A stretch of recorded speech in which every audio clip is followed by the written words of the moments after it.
Hello ನಮಸ್ತೆ ಸ್ನೇಹಿತರೆ, welcome back to ಪುಟ್ಟೂಸ್ ದುನಿಯಾ. ಎಲ್ಲರೂ ಚೆನ್ನಾಗಿದ್ದೀರಾ ಅಲ್ವಾ? ಚೆನ್ನಾಗಿದ್ದೀರಾ ಅಂತ ಭಾವಿಸ್ತಾ ಇವತ್ತಿನ ವಿಡಿಯೋನ ಶುರು ಮಾಡ್ತಾ ಇದ್ದೀನಿ ಸ್ನೇಹಿತರೆ. ಇವತ್ತು ನಾನು ಮಾಡ್ತಿರೋ ವಿಡಿಯೋ ಕವಿ ಮನೆಯ ಹೋಮ್ ಟೂರ್. ಮೇನ್ ಡೋರಿಂದ ಎಂಟರ್ ಆಗಿ ಲೆಫ್ಟಿಗೆ ಬಂದರೆ ದೇವ್ರ ಮನೆ ಸಿಗುತ್ತೆ ನಮಗೆ. ನೋಡ್ತಿದ್ದೀರಲ್ಲ ಎಷ್ಟು ಚೆನ್ನಾಗಿ ಪೂಜೆ ಮಾಡಿದಾಳಲ್ವಾ.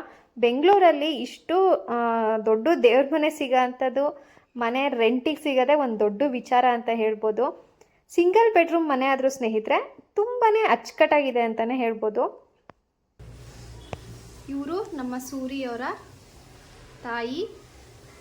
ಇವರೆಲ್ಲರಿಗೂ ಗೊತ್ತು, ನಮ್ಮ ಅಪ್ಪು ಸರ್ ಕವಿ ತುಂಬ ದೊಡ್ಡ ಫ್ಯಾನು ಅಪ್ಪು ಸರಿಗೆ. ಸೊ ಅವ್ರದ್ದೊಂದು ಫೋಟೋ. ಮತ್ತು ಇದು ಡ್ರೆಸ್ಸಿಂಗ್ ಟೇಬಲ್. ಅಲ್ಲಿ ನಾನು ಅದು ಬಿಟ್ಟರೆ ಇಲ್ಲೊಂದು ಟೇಬಲ್ ಇಟ್ಕೊಂಡಿದ್ದಾರೆ, ಚೇರ್, ಒಂದು ದಿವಾನ್ ಇದೆ. ಹೀಗೆ ಹೋದರೆ ಇದು ಬೆಡ್ರೂಮ್. ಇದು ಸ್ವಲ್ಪ ಮೆಸ್ಸಿ ಆಗಿಬಿಟ್ಟಿದೆ. ನೆಕ್ಸ್ಟ್ ಹೀಗೆ ಬಂದರೆ ಇಲ್ಲಿ ಫ್ರಿಡ್ಜ್ ಇದೆ, ಇದು ಸಿಂಕ್, ಇಲ್ಲಿ ವಾಷಿಂಗ್ ಮಿಷಿನ್, ಮತ್ತು ಇದು ಬಾತ್ರೂಮ್. ಹೀಗೆ ಬಂದರೆ ಕಿಚನ್. ಕವಿ ಮನೆಯಲ್ಲಿ ತುಂಬ ನನಗೆ ಇಷ್ಟವಾಗಿರೋ ಪ್ಲೇಸ್ ಅಂದರೆ ಕಿಚನ್ ಸ್ನೇಹಿತರೆ. ಚಿಕ್ಕದು ಅಡುಗೆ ಮನೆ ಆದ್ರೂ ತುಂಬ ಅಚ್ಚುಕಟ್ಟಾಗಿ ಚೊಕ್ಕವಾಗಿ ಇಟ್ಕೊಂಡಿದ್ದಾಳೆ. ಈ ಅಡುಗೆ ಮನೆ ನಿಮಗೂ ತೋರಿಸ್ಬೇಕು ಅಂತ ನಾನು ಇವತ್ತು ಹೋಮ್ ಟೂರ್ ಮಾಡ್ತಾ ಇದ್ದೀನಿ. ಕಿಚನಿಗೆ ಎಂಟ್ರ್ ಆದ ತಕ್ಷಣ ಇಲ್ಲೊಂದು ಪಾತ್ರೆ ಸ್ಟ್ಯಾಂಡ್ ಇಟ್ಕೊಂಡಿದ್ದಾಳೆ. ಇಲ್ಲೇ ಒಂದು ನ್ಯಾಪ್ಕಿನ್ ಇದೆ, ಯಾಕಂದರೆ ಪಾತ್ರೆ ಅಲ್ಲೇ ತಟ್ಟೆ ಎಲ್ಲ ಒರೆಸಿ ಹಾಗೆ ಊಟಕ್ಕೆ ಇಟ್ಕೊಳ್ಬೋದು. ಮತ್ತು ಇದು ವಾಶ್ ಬೇಸಿನ್, ಪಾತ್ರೆ ತೊಳೆಯೋದು, ಸಿಂಕು. ಇಲ್ಲಿ ಎರಡು ಸ್ಟ್ಯಾಂಡ್ ಇಟ್ಕೊಂಡಿದ್ದಾಳೆ. ಪಾತ್ರೆ ತೊಳೆಯೋಕ್ಕೆ ಏನೇನು ಐಟಮ್ಸ್ ಬೇಕೋ ಅದೆಲ್ಲ ಇಲ್ಲಿ ಇಟ್ಕೊಂಡಿದ್ದಾಳೆ. ಮತ್ತು ಇದು ಸ್ಟ್ರಿಂಗ್ ಲೈಟ್, ಇದನ್ನ ಇನ್ನೂ ಆರ್ಗನೈಸ್ ಮಾಡಿ ನಾವು ತರಿಸ್ಕೊಂಡಿದ್ದಾಳೆ. ಹಾಗೆ ಇಲ್ಲಿ ಪಾತ್ರೆ ತೊಳೆದು ಹಾಕೋಕ್ಕೆ. ಇವೆಲ್ಲ ನನ್ನ ಹಳೆಯ ವೀಡಿಯೋಸ್ ನೋಡಿದರೆ ನನ್ನ ಕಿಚನಲ್ಲಿ ಸಹ ಇದೊಂದು ಕಿಚನ್ ರೂಲ್ ಅಂತ ಒಂದು ಬೋರ್ಡ್ನ ಹ್ಯಾಂಗ್ ಮಾಡಿದ್ದೀನಿ. ಕವಿ ಸಹ ಹಾಕೊಂಡಿದ್ದಾಳೆ ಸೇಮ್ ಟು ಸೇಮ್. ಮತ್ತು ಹಾಗೆ ಬಂದರೆ ಇಲ್ಲಿ ಎರಡು ಸ್ಟ್ಯಾಂಡ್ ತರಿಸ್ಕೊಂಡು ಪೌಡರ್ಸು ಅದು ಇದೆಲ್ಲ ಗ್ಲಾಸ್ ಬಾಟಲ್ಸ್ ಅಲ್ಲೆಲ್ಲ ಅದನ್ನು ಹಾಕಿಟ್ಕೊಂಡಿದ್ದಾಳೆ.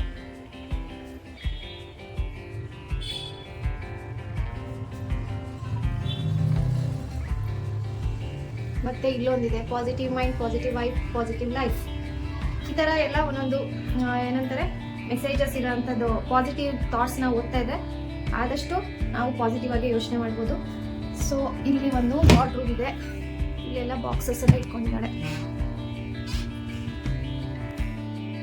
ಸ್ನೇಹಿತರೆ, ಕವಿ ಇಲ್ಲಿ ಒಂದು ಮೆಸೇಜ್ ಬರೆದು ಹಾಕಿದ್ದಾಳೆ. ಈ ಮೆಸೇಜ್ ಬಗ್ಗೆ ನಾನು ನಿಮಗೆ ಹೇಳಲೇಬೇಕು. ಅರ್ಜುನ ಕೃಷ್ಣ ಪರಮಾತ್ಮನ್ ಕೇಳ್ತಾನಂತೆ, ಗೋಡೆ ಮೇಲೆ ಒಂದು ಸಂದೇಶ ಬರೀ, ಆ ಸಂದೇಶನ ಓದಿದಾಗ ದುಃಖದಲ್ಲಿರೋರಿಗೆ ಖುಷಿ ಆಗಬೇಕು, ಖುಷಿಯಲ್ಲಿರೋರಿಗೆ ದುಃಖ ಆಗಬೇಕು ಅಂತ. ಆಗ ಕೃಷ್ಣ ಪರಮಾತ್ಮ ಹೇಳ್ತಾನಂತೆ, ಈ ಸಮಯ ಕಳೆದು ಹೋಗುತ್ತದೆ. ಅಂದರೆ ಟೈಮ್ ಅನ್ನೋದು ಯಾರಿಗೂ ಶಾಶ್ವತ ಅಲ್ಲ ಸ್ನೇಹಿತರೆ. ಇವತ್ತು ನಾವು ಕಷ್ಟದಲ್ಲಿದ್ದೀವಿ, ನಮ್ಮ ಟೈಮೇ ಚೆನ್ನಾಗಿಲ್ಲಪ್ಪ, ಈ ಟೈಮ್ ಯಾವಾಗಪ್ಪ ಕಳೆದೋಗುತ್ತೆ ಅಂತ ಕಾಯ್ತಿರ್ತೀವಿ. ಹಾಗೆ ನಾವು ಖುಷಿಯಲ್ಲಿದ್ದಾಗ ಈ ಟೈಮ್ ಹೀಗೆ ಇರಲಿ, ಈ ಟೈಮ್ ಕಳೆಯೋದೇ ಬೇಡ ಅಂತಲೂ ಆಸೆ ಪಡ್ತೀವಲ್ವ.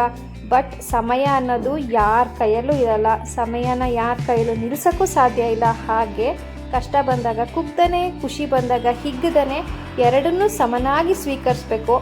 ಯಾಕಂದರೆ ಆ ಕಷ್ಟದ ಸಮಯ ಕೂಡ ಕಳೆದೋಗುತ್ತೆ, ಖುಷಿ ಸಮಯ ಕೂಡ ಕಳೆದೋಗುತ್ತೆ ಅಲ್ವಾ. ಅದಕ್ಕೆ ಕಷ್ಟ ಬಂತು ಅಂತ ಯಾರೂ ಹೆದರ್ಕೋಬೇಡಿ.